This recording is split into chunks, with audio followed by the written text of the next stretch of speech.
আসসালামু আলাইকুম। আজকে আমরা দেখব কিভাবে টিপি-লিঙ্ক রাউটার থেকে বিশেষ করে যেসব রাউটারগুলোতে ডুয়েল ব্যান্ড আছে, ডুয়েল ব্যান্ড বলতে 2.4G এবং 5 GHz যে ২টা ব্যান্ড এখন পাওয়া যাচ্ছে। সো এখন অনেক ১৭০০ বা ২,০০০ টাকার উপরের ম্যাক্সিমাম রাউটারগুলোতেই ডুয়েল ব্যান্ড থাকে। বাজার থেকে আপনি অবশ্যই কেনার সময় ডুয়েল ব্যান্ডটা দেখে কিনবেন। সেক্ষেত্রে কী হয়, আপনি চাইলেই ২টা ব্যান্ড ২টা ওয়াইফাই ব্যান্ড তৈরি করতে পারেন। সেক্ষেত্রে যেটা 5G আপনাকে যে ডিভাইসে 5G অ্যালাউ করতেছে, সেই ডিভাইসে 5Gটা আপনি লগ ইন করে রাখলেন, আর যে ডিভাইসে 4G বা 2.4G অ্যালাউ করতেছে সেটার মধ্যে 2.4G। ভিন্ন ভিন্ন ব্যান্ড অ্যালাউ করলে ব্যান্ড কলিশন যে ইস্যুটা থাকে সেটা হয়তো আপনাকে ফিক্স করতে হবে না। সো চলুন দেখা যায় কীভাবে ২টা ব্যান্ডকে অ্যালাউ করতে হয়। প্রথমে আপনার টিপি-লিঙ্ক রাউটারের লগইন আইপি দিয়ে লগইন করুন।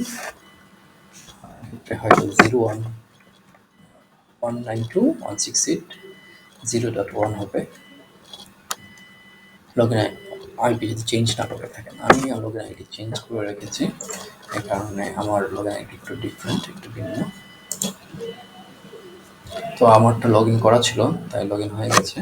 কিন্তু আপনার ক্ষেত্রে হয়তো লগ ইন আইপি দিলে তারপর লগ ইন প্যানেল আসবে, সেখানে ইউজার আইডি পাসওয়ার্ড দিয়ে আপনাকে লগ ইন করতে হবে।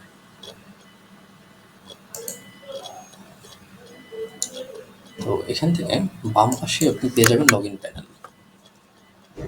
লগ ইন প্যানেলে গিয়ে আপনি দেখতে পারবেন সেখানে আপনার ওয়্যারলেসের ব্যান্ড দেওয়া আছে। আমার ক্ষেত্রে আমার যেহেতু ডুয়েল ব্যান্ড, তো আপনার ডুয়েল ব্যান্ড হলে অবশ্যই বাম পাশে আপনি পেয়ে যাবেন। বাম পাশে আপনি পেয়ে যাবেন এটা 2.4G, আমার 2.4G নেটওয়ার্কের সেটিংস। আর এটা হলো ওয়্যারলেস 5G, মানে 5 GHz ব্যান্ডউইথের নেটওয়ার্কটা। তো এটাকে আপনি ২টা নেটওয়ার্ককে আপনি আলাদা করতে পারেন।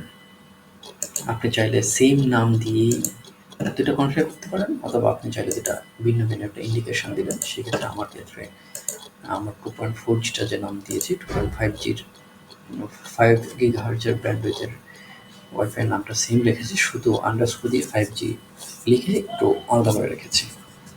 তো অবশ্যই আপনি দুটার ক্ষেত্রে ভিন্ন ভিন্ন পাসওয়ার্ড দিতে পারেন, অথবা সেম পাসওয়ার্ডও দিতে পারেন। আমি সেম পাসওয়ার্ডই এক্ষেত্রে ব্যবহার করেছি, যেন পাসওয়ার্ড ভুলে যাওয়ার একটা ইস্যু থাকে, সেটা যেন না হয়। আর যেহেতু আমি দুটা ব্যান্ডউইথ আমার বাসায় ইউজ করতেছি, সেহেতু সেম পাসওয়ার্ডে আসলে কোনো প্রবলেম হওয়ার কথা না। আপনি অফিস বা কোনো পাবলিক নেটওয়ার্কের ক্ষেত্রে আপনি ভিন্ন রাখতে পারেন। যেহেতু আপনি চাচ্ছেন 2.4Gর জন্য 2.4 GHz এবং 5 GHz দুটো নেটওয়ার্ককে আলাদা করে রাখতে, সেক্ষেত্রে আপনি দুইটাকে ভিন্ন ভিন্ন পাসওয়ার্ড দিয়ে আপনি কনফিগার করতে পারেন। এবং সেটা অবশ্যই পাসওয়ার্ডের ক্ষেত্রে 5Gর ক্ষেত্রে 5Gর অপশানে এসে আপনি এটা প্রাথমিক ডিসেবল করা থাকে, আপনি এটাকে এনাবল করে নেবেন। এনাবল করলেই আপনার এই প্যানেলটা চলে আসবে। কারণ সেই ক্ষেত্রে আপনি ওয়্যারলেসের নাম দিয়ে জাস্ট সেভ দেবেন, তারপরে আপনি সিকিউরিটিতে গিয়ে সেটা পাসওয়ার্ডটা সেট করে নেবেন। এবং সিকিউরিটি ভার্সনের ক্ষেত্রে অবশ্যই WPA2 বা PSK, হ্যাঁ, এই মোডটা আপনি অবশ্যই করে রাখবেন। আর এনক্রিপশনের ক্ষেত্রে AES